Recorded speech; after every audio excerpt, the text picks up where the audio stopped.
Menganalisis sistematika dan kebahasan karya ilmiah. 1. Menganalisis sistematika karya ilmiah. Sebuah karya ilmiah dibuat berdasarkan sistematika penulisan.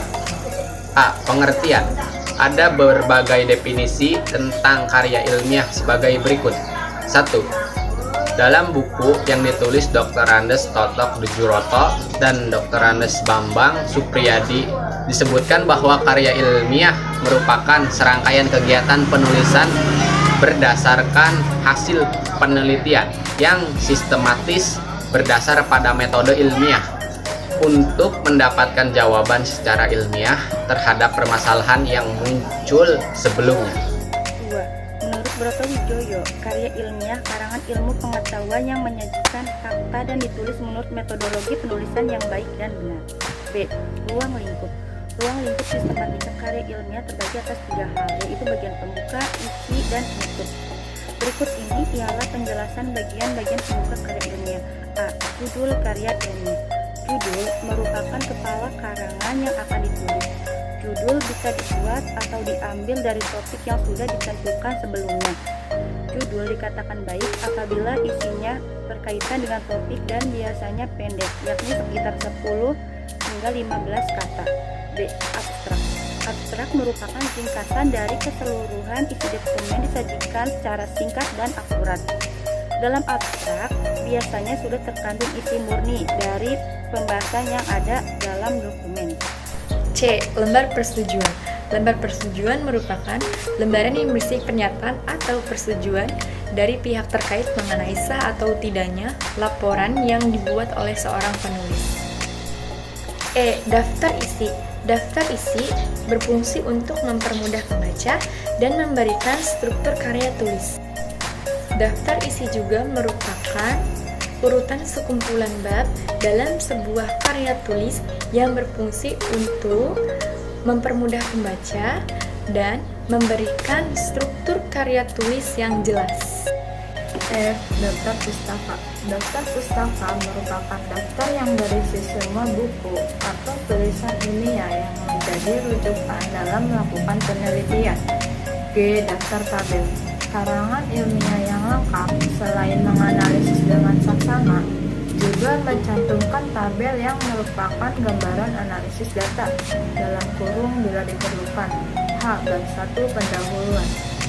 Bab pendahuluan memuat penjelasan atau pengantar tentang isi karangan ilmiah. Bab ini juga memuat landasan kerja dan arahan dalam penyusunan karangan ilmiah.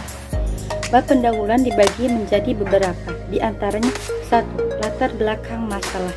Latar belakang adalah bagian karya ilmiah yang berisi alasan mengapa masalah diangkat dalam karya ilmiah. Di dalam latar belakang dicantumkan argumentasi mengapa suatu topik dipilih. Latar belakang mengungkapkan bukti, data, konsep, dan hubungan antara variabel yang terkait dengan topik. 2. Rumusan masalah. Rumusan masalah merupakan garis besar yang akan diteliti atau diuraikan. Rumusan masalah disajikan dalam bentuk pertanyaan. 3.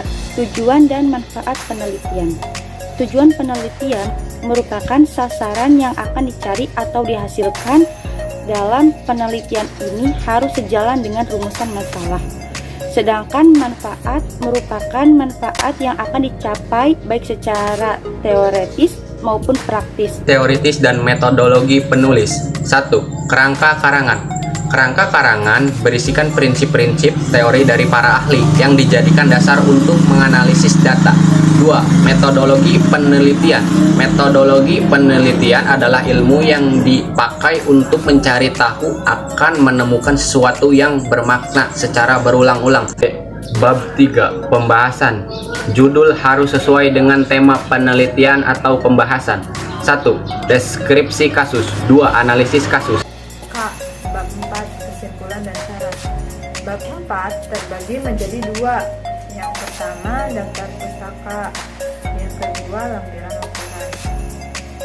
Daftar pustaka yaitu satu di antara yang ada mutlak dalam tulisan karangan ilmiah ialah adanya sumber acuan dan daftar pustaka. Dengan adanya daftar pustaka, Pembaca bisa mengetahui sumber acuan yang menjadi landasan dalam pengkajiannya. 2. Lampiran. Lampiran berisikan hal-hal yang mendukung penulisan karangan ilmiah. Isi lampiran bergantung kebutuhan penulisannya.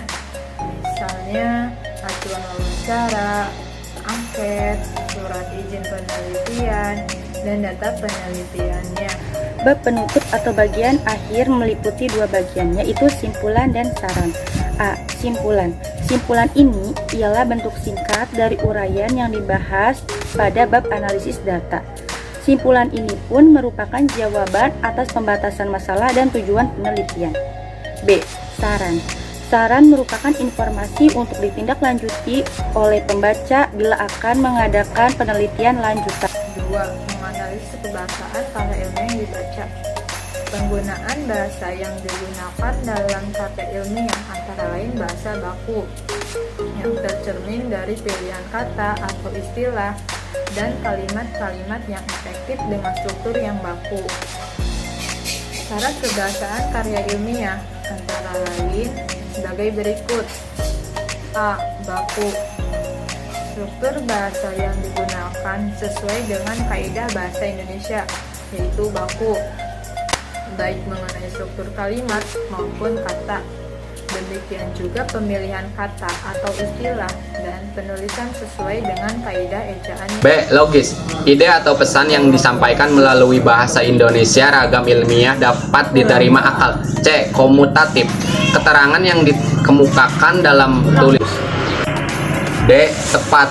Ide ungkapan dengan ide yang dimaksudkan oleh penutur atau penulis dan tidak mengandung makna ganda. E. Denotatif. Kata yang digunakan dipilih sesuai dengan arti sesungguhnya dan tidak melibatkan perasaan.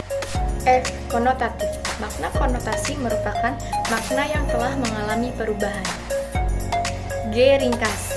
Ide dan gagasan diungkapkan dengan kalimat pendek sesuai dengan kebutuhan, pemakaian kata seperlunya, tidak berlebihan, tetapi isinya tetap. H. Runtun. Ide diungkapkan secara teratur sesuai dengan urutan dan tingkatannya, baik dalam kalimat maupun paragraf. Dari penjelasan di atas, dapat disimpulkan bahwa sistematika karya ilmiah ialah aturan meletakkan bagian-bagian karangan ilmiah, bagian mana yang harus didahulukan dan bagian mana yang harus dikemudiankan.